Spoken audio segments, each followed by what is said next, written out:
Ken, thank you. The trial for a defendant accused of killing two men is now underway in Missoula, but the question the defense is asking, was this really a murder or did two missing men intentionally vanish? Just some of the issues jurors will have to decide in this bizarre case. Connor McCauley was in the courtroom and joins us now in the studio with the latest. Connor. Thanks, Jill and Dennis. It was a very emotional courtroom for the first day of a trial that is scheduled to last at least 2 weeks.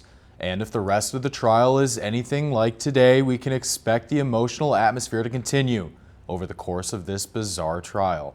Jury selection for the case against Carissa Hardy finished up on Monday, leaving Tuesday for the prosecution and defense to make their opening statements. The state argues that while it does not have a perfect case, it believes all the evidence it will present at trial leads to a Hardy conviction. The witnesses in this case will testify.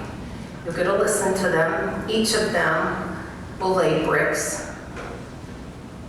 These bricks are sealed together with the mortar of forensics.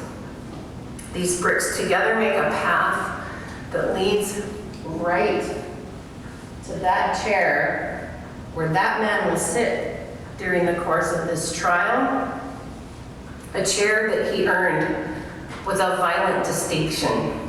But Hardy's defense team argues the two victims, Korjak and Orozco, aren't actually dead. They've just ran away. They argue Korjak had attempted to flee the country for tax evasion once before and was trying to do it again, while Orozco was tagging along to skip out on unpaid child support. Not one but two individuals were not reported missing for over 3 years in 2015.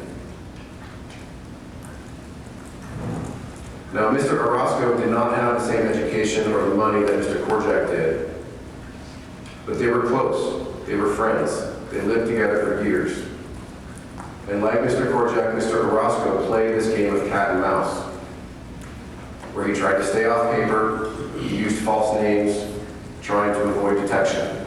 The only witness to the alleged murders, the woman who also had 3 children with the defendant, was also in court to testify. And after struggling to get through the emotional testimony, she eventually described what she says was the murder scene. Do you remember saying anything to anyone this time to the defendant?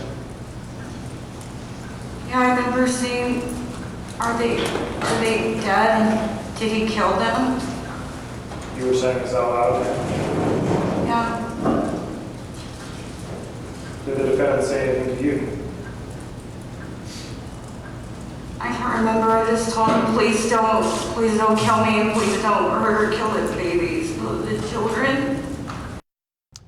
The witness's testimony seemed especially painful for her as she recalled the incident. Judge James Wheelis had to allow her 2 different breaks so she could exit the courtroom and regain her composure. We will continue to follow this trial over the next 2 weeks. Back to you. Another